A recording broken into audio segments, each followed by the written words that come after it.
Now let's find out for electric field due to a sphere of charge. और ये sphere जो है वो इंसुलेटिंग है. मैं कंडक्टर नहीं लूँगा अभी, कंडक्टर में एक साथ सारा पढ़ाऊँगा. कंडक्टर बहुत बड़ी चीज़ है इलेक्ट्रोस्टैट्स में, उसमें सब कुछ एक साथ लूँगा मैं, क्योंकि फिर मैं अभी बोल दूंगा इलेक्ट्रिक फील्ड कंडक्टर के अंदर जीरो होती है और कोई बेसिस नहीं दे पाऊंगा, क्योंकि उसमें बहुत सी चीज़ें खोलनी पड़ेंगी. तो कंडक्टर को मैं अलग सेगमेंट बना के पढ़ाऊंगा. अभी मैं इंसुलेटिंग के लिए ले रहे हैं, तो देखिए कैसे करना है. चार्ज हर जगह बंद, हर जगह है इसमें, ऊपर अंदर बाहर सब जगह है. ठीक है, अंदर भी चार्ज है हर जगह, कोई रुकावट नहीं है चार्ज की.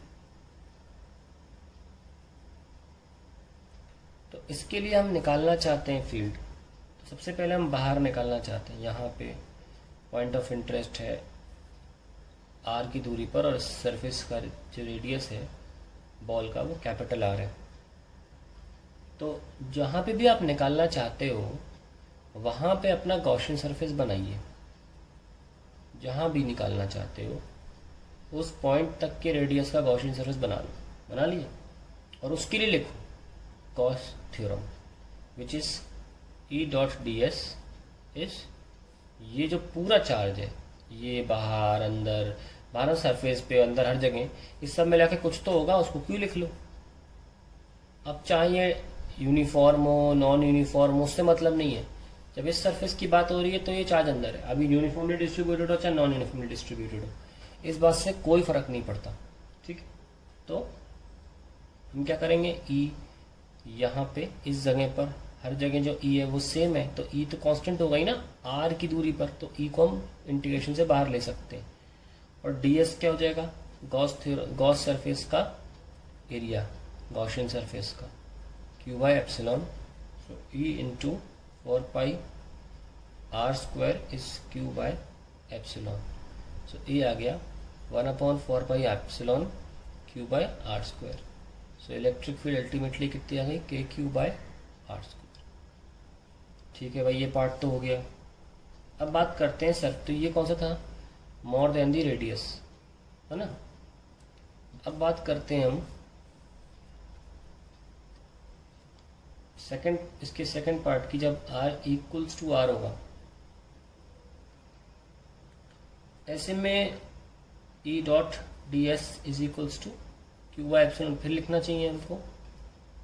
और सरफेस पे देखें तो 4 पाई कैपिटल आर स्क्वायर लिखा जाएगा Q by epsilon. So E will be 1/4 pi epsilon into Q by are square.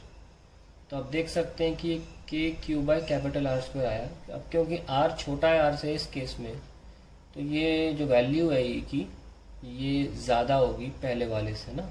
इसको मैं 2 मान लेता हूँ. सेकेंड पार्ट की वैल्यू ज़्यादा होगी फर्स्ट पार्ट से, और ये मैक्सिमम भी होगी. अब हम अंदर चलते हैं इस चार्ज, इस बॉल ऑफ चार्ज के अंदर जा रहे हो. मान लीजिए यहीं तक गए पी पॉइंट तक, तो इतने ही रीजन पे आप गॉसियन सरफेस बना लीजिए, एनक्लोज कर लीजिए. अब भले आपका आर जो है वो छोटा हो गया है, पर चार्ज जो है क्यू जो इस रीजन में है पी तक, वो भी अब ओवरऑल क्यू से कम है. तो हमें 2 केस मिल सकते हैं. Case 1, when charge is uniformly distributed. Charge is uniformly distributed. तो ध्यान रहे कि जब यूनिफॉर्मली डिस्ट्रीब्यूशन होता है तभी आप यूनिटरी मेथड लगा सकते हो. जैसे कि मैंने क्लास में हर बच्चे को 2-2 टॉफियाँ बांटी, तो ओवरऑल टॉफियाँ 200 थी मेरे पास, बच्चे मान लो 50 थे. तुरंत आप बता सकते हो कि हर बच्चे को 4 टॉफी मिली होंगी, अगर आपको ये पता है कि टॉफियों का डिस्ट्रीब्यूशन यूनिफॉर्मली किया गया था.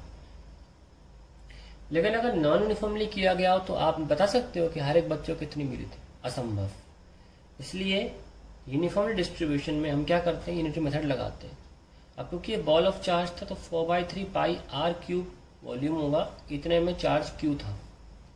तो छोटे रीजन में कितना होगा, Q/4/3 pi capital R cube into 4/3 pi छोटू आर क्यूब, ये cancel, and I get Q r by R cube cube. ये हमारा क्यू पी होगा, क्यू पी तक चार्ज जो है, और हमें सिर्फ यहीं पे लिख देना है कि ई इंटू जो एरिया है गॉस थ्योरम का, गॉसियन सरफेस का सर, तो ये आर तक लिया जाएगा, is equals to Q P by epsilon, और क्यू पी क्या है, Q R cube upon R cube into epsilon. अब वहाँ जाके तो 4 पाई एप्सिलॉन बन ही जाएगा, और आर स्क्वायर से एक आर कैंसिल, तो हो जाएगा Q into R upon R cube. अगर नोटिस करें तो के तो कांस्टेंट है, कैपिटल आर भी कांस्टेंट है, मुद्दे की बात नहीं है, मुद्दे की बात ये आर है कि हमने देखा कि ई की प्रोपोर्शनैलिटी आर से पावर 1 आ गई इस बार, स्ट्रेट लाइन, तो हमने 1/r भी देख लिया, 1/r स्क्वायर भी था, 1/r क्यूब डायपोल के लिए था। अब इस बार हमने क्या देखा, प्रोपोर्शनल टू आर। सो अब हम इसका ग्राफ पूरा बना सकते हैं।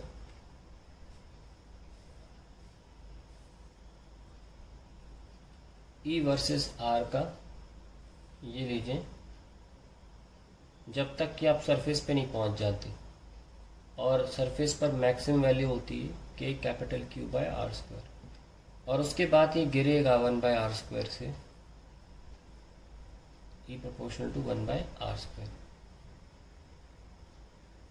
तो ये हमारा टोटल कहानी है इलेक्ट्रिक फील्ड की। और अब हम इसको पढ़ाने के बाद आपको थोड़ा सा सॉलिड एंगल से फ्लक्स कैसे निकालते हैं बताना सिखाएंगे, और उसके बाद हम चलेंगे अपने बहुत ही इम्पोर्टेंट और मोस्ट इम्पोर्टेंट अध्याय का। इलेक्ट्रोस्टैट में सबसे इम्पोर्टेंट अध्याय होता है इलेक्ट्रोस्टैटिक पोटेंशियल। ठीक है, तो वो बहुत लंबा चैप्टर है, काफ़ी वक्त लगेगा उसमें, एक एक चीज़ इंपॉर्टेंट है उसमें, उसी में कंडक्टर्स भी आएगा, तब जाके हम कैपेसिटेंस चालू कर पाएंगे। तो यहाँ पे हमें सिर्फ थोड़ा सा सॉलिड एंगल की मदद से फ्लक्स निकालना सीखना है, और खुद गॉस थ्योरम का भी यूज़ करेंगे 2-3 जगह पर, मैं एप्लीकेशन बताऊंगा, एग्जांपल्स दूंगा थोड़े, then will go to electrostatic potential.